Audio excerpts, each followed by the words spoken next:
Daily Chapter, Day 62, Exodus 12, the Passover.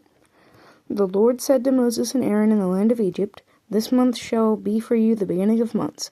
It shall be the first month of the year for you. Tell all the congregation of Israel that on the 10th day of this month every man shall take a lamb according to their fathers' houses, a lamb for a household. And if the household is too small for a lamb, then he and his nearest neighbor shall take according to the number of persons, according to what each can eat, you shall make your count for the lamb. Your lamb shall be without blemish, a male, a year old. You may take it from the sheep or from the goats, and you shall keep it until the 14th day of the month, when the whole assembly of the congregation of Israel shall kill their lambs at twilight. Then they shall take some of the blood and put it on the 2 doorposts in the lintel of the houses in which they eat it. They shall eat the flesh that night, roasted on the fire with unleavened bread and bitter herbs they shall eat it. Do not eat any of it raw or boiled in water, but roast it, its head with its legs and inner parts. And you shall let none of it remain until the morning. Anything that remains until the morning you shall burn. In this manner you shall eat it, with your belt fastened, your sandals on your feet, and your staff in your hand. And you shall eat it in haste. It is the Lord's Passover. For I will pass through the land of Egypt that night, and I will strike all the firstborn in the land of Egypt, both man and beast, and on the gods of Egypt I will execute judgments. I am the Lord. The blood shall be a sign for you on the houses where you are. And when I see the blood, I will pass over you, and no plague will befall you to destroy you when I strike this land of Egypt. This day shall be for you a memorial day, and you shall keep it as a feast to the Lord throughout your generations, as a statute forever. You shall keep it as a feast. 7 days you shall eat unleavened bread. On the first day you shall remove leaven out of your houses, for if anyone eats what is leavened from the first day until the 7th day, that person shall be cut off from Israel. On the first day you shall hold a holy assembly, and on the 7th day a holy assembly. No work shall be done on those days, but what everyone needs to eat, that alone may be prepared to you. And you shall observe the feast of unleavened bread, for on this very day I brought your hosts out of the land of Egypt. Therefore you shall observe this day throughout your generations as a statute forever. In the first month, from the 14th day of the month at evening, you shall eat unleavened bread until the 21st day of the month at evening. For 7 days no leaven is to be found in your houses. If anyone eats what is leavened, that person will be cut off from the congregation of Israel, whether he is a sojourner or a native of the land. You shall eat nothing leavened. In all your dwelling places you shall eat unleavened bread. Then Moses called all the elders of Israel and said to them, "Go and select lambs for yourselves according to your clans, and kill the Passover lamb.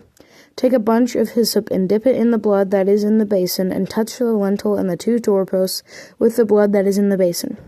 None of you shall go out of the door of his house until the morning, for the Lord will pass through to strike the Egyptians, and when he sees the blood on the lintel and on the 2 doorposts, the Lord will pass over the door and will not allow the destroyer to enter your house to strike you.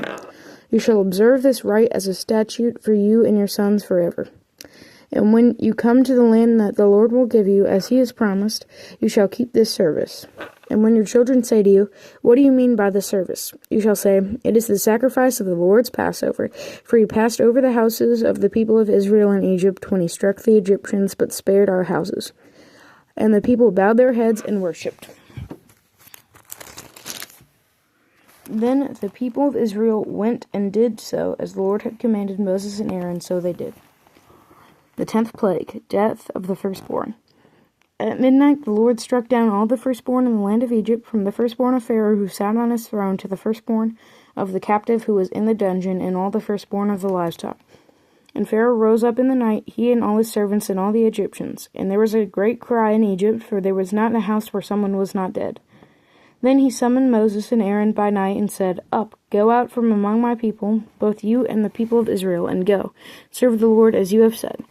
Take your flocks and your herds, as you have said, and be gone, and bless me also.'" The Exodus. The Egyptians were urgent with the people to send them out of the land in haste, for they said, "We shall all be dead." So the people took their dough before it was leavened, their kneading bowls being bound up in the cloaks on their shoulders. The people of Israel had also done as Moses had told them, for they had asked the Egyptians for silver and gold jewelry and for clothing. And the Lord had given the people favor in the sight of the Egyptians, so that they let him have what they asked. Thus they plundered the Egyptians. And the people of Israel journeyed from Ramses to Succoth, about 600,000 men on foot, besides women and children. A mixed multitude also went up with them, and very much livestock, both flocks and herds.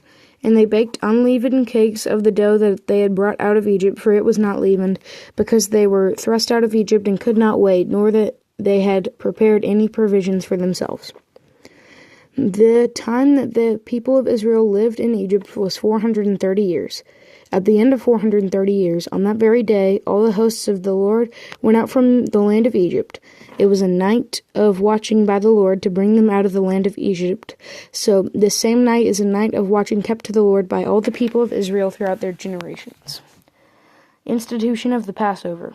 And the Lord said to Moses and Aaron, "This is the statute of the Passover. No foreigner shall eat of it, but every slave that is bought for money may eat of it after you have circumcised him. No foreigner or hired worker may eat of it. It shall be eaten in one house. You shall not take any of the flesh outside of the house, and you shall not break any of its bones. All the congregation of Israel shall keep it. If a stranger shall sojourn with you and would keep the Passover to the Lord, let all his males be circumcised. Then he may come near and keep it. He shall be as a native of the land. But no uncircumcised person shall eat of it. There shall be one law for the native and for the stranger who sojourns among you." All the people of Israel did just as the Lord commanded Moses and Aaron. And on that very day the Lord brought the people of Israel out of the land of Egypt by their hosts.